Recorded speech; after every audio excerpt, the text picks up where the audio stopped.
Assalamualaikum warahmatullahi wabarakatuh. Salam, Om Swastiastu, salam budaya, salam kebajikan. Anak-anak, kembali lagi bersama Pak Iman di akun YouTube saya, yaitu Mr. IM. Nah, pada kesempatan hari ini kita akan membahas tentang materi kelas 11, yaitu tentang harmonisasi hak dan kewajiban asasi manusia dalam perspektif Pancasila.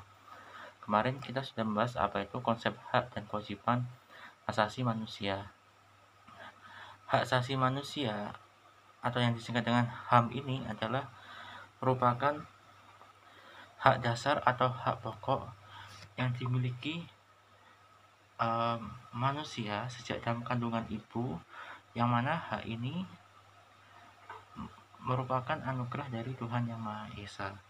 Jadi hak ini ada karena ini merupakan anugerah dari Tuhan Yang Maha Esa. Hak ini dimiliki oleh semua orang tanpa terkecuali, baik itu orang baik dari berbagai macam ras, suku, agama, dan antar budaya. Jadi tidak melihat suku, agama, ras, dan antar budaya. Nah, hak ini tidak bisa diwakilkan oleh orang lain. Jadi hak yang kita punya, hak asasi manusia yang kita punya, ini tidak bisa diwakilkan oleh orang lain. Nah, setelah HAM ini di Indonesia diatur dalam Undang-Undang Nomor 39 Tahun 1999, yang mana HAM ini berarti seperangkat hak yang melekat pada hakikat dan keberadaan manusia sebagai makhluk Tuhan Yang Maha Esa, dan merupakan anugerahnya yang wajib dihormati oleh siapapun tanpa pandang bulu. Sehingga di sini HAM ini wajib dijunjung tinggi dan dilindungi oleh negara, hukum, dan pemerintahan. Mengapa ini dilindungi? Karena demi menjaga kehormatan dan perlindungan harkat dan martabat manusia. Jadi itu konsep dari HAM menurut Undang-Undang Nomor 39 Tahun 1999. Nah, pada hakikatnya HAM ini mempunyai makna. HAM merupakan hak alamiah. Mengapa dikatakan hak alamiah? Karena HAM ini melekat pada setiap manusia sejak ia dalam kandungan ibu. Dalam kandungan ibu ini dapat dikatakan hak itu ada ketika nyawa kita, roh kita di dalam kandungan ibu sudah ditiupkan. Jadi janin yang sudah ditiupkan rohnya, biasanya umur 3 bulan, itu dia dapat hak asasi manusia. Artinya dia tidak boleh dibunuh atau diaborsi oleh ibu tersebut. Lalu makna yang kedua, HAM ini merupakan instrumen atau alat untuk menjaga harkat dan martabat manusia.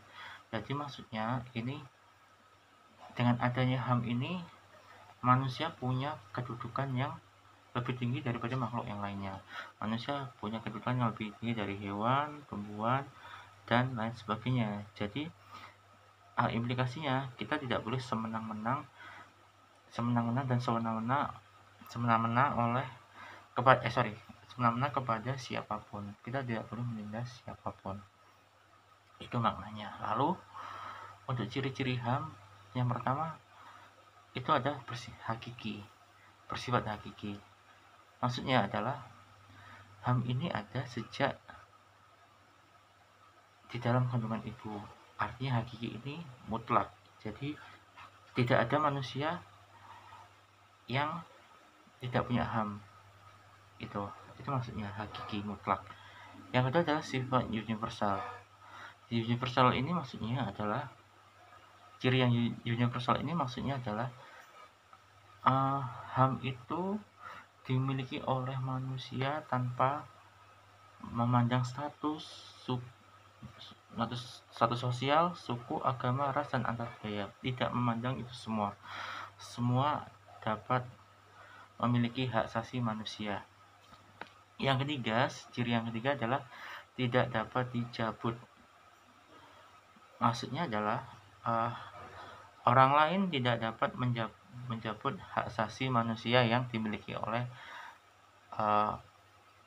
orang lain.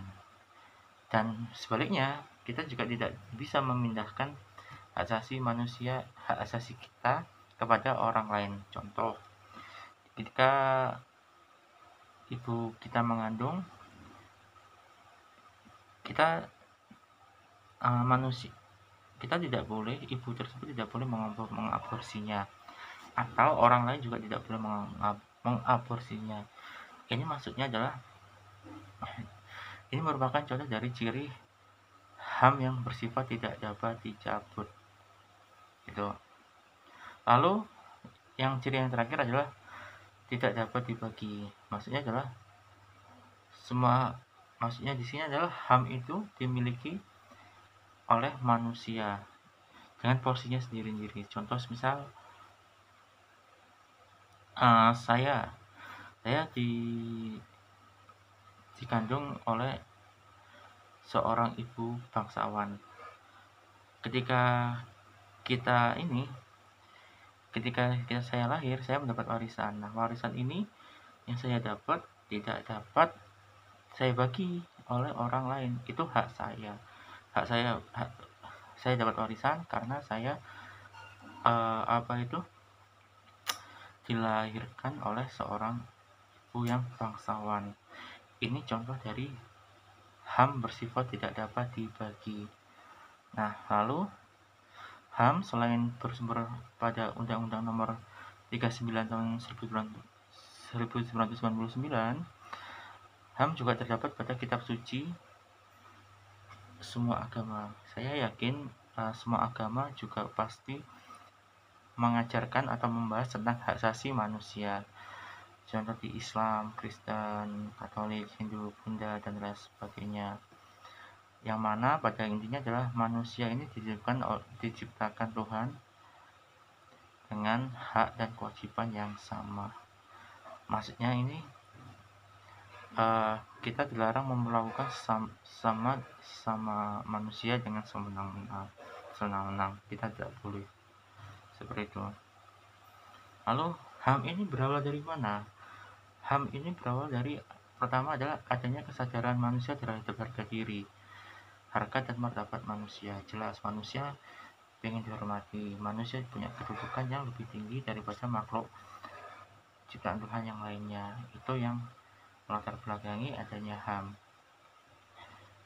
Setelah manusia sadar itu semua, maka yang kedua adalah berkembangnya kesadaran manusia untuk menghormati sesama melalui ajaran agama. Jadi ketika sudah sadar akan harga dirinya, maka manusia mempelajari kitab suci yang dianutnya, sehingga di sini manusia juga sadar, oh ternyata di dalam kitab suci agama yang saya anut ternyata juga mengajarkan tentang hak asasi manusia, sehingga di sini lahirlah kesadaran itu sendiri. Lalu setelah dari kitab suci agama, maka latar belakang selanjutnya adalah perkembangan sejarah dan yang telah memperlihatkan terjadinya penjajahan kelompok manusia yang satu dengan kelompok manusia yang lain. Ini contohnya ketika kita sebagai bangsa Indonesia banyak dijajah oleh bangsa asing, bangsa Belanda, sehingga dari masa lalu itu kita belajar bahwasanya dijajah itu nggak enak gitu. Jadi dijajah itu merampas hak asasi manusia yang kita memiliki, sehingga disinilah manusia semakin sadar tentang adanya hak asasi manusia. Lalu yang terakhir adalah masyarakat suatu bangsa yang punya golongan yang berbeda-beda. Misalnya di sini manusia ada yang dilahirkan sebagai pejabat, ada yang dilahirkan sebagai rakyat jelata, ada yang dilahirkan sebagai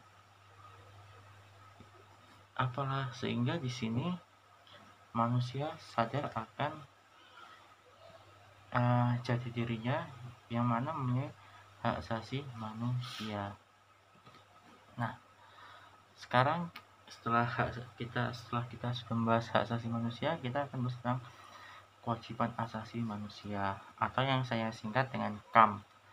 Apa KAM ini? KAM. KAM adalah segala sesuatu yang dilaksanakan dengan penuh tanggung jawab, yang mana kewajiban asasi manusia ini dilakukan sebagai bentuk untuk menjaga hak asasi manusia yang telah dimiliki oleh manusia itu. Namun di sini KAM ini maksudnya kewajiban yang kita miliki, kewajiban yang harus kita tunaikan sebagai bentuk dari implikasi HAM yang kita punya. Contoh, kita dilahirkan sempurna oleh ibu, maka apa kewajiban kita? Pertama, kita harus mensyukuri nikmat Tuhan. Misal kalau yang beragama sesuai dengan agamanya, sebenarnya kalau beragama Islam ya, kita pergi ibadah ke masjid yang Islam, yang Kristen beribadah ke gereja dan lain sebagainya. Nah, pergi ibadah ke tempat ibadah ini merupakan contoh dari bentuk kewajiban asasi manusia.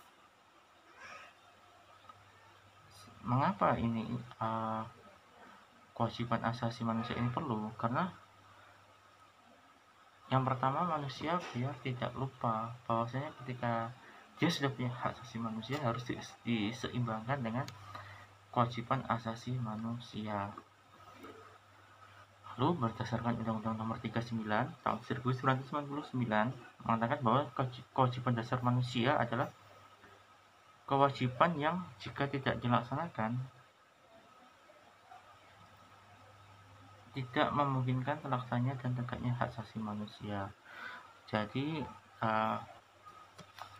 kewajiban manusia ini pada intinya seperti yang Pak Iman katakan bahwasanya kewajiban asasi manusia ini dilakukan untuk menjaga tegaknya hak asasi manusia.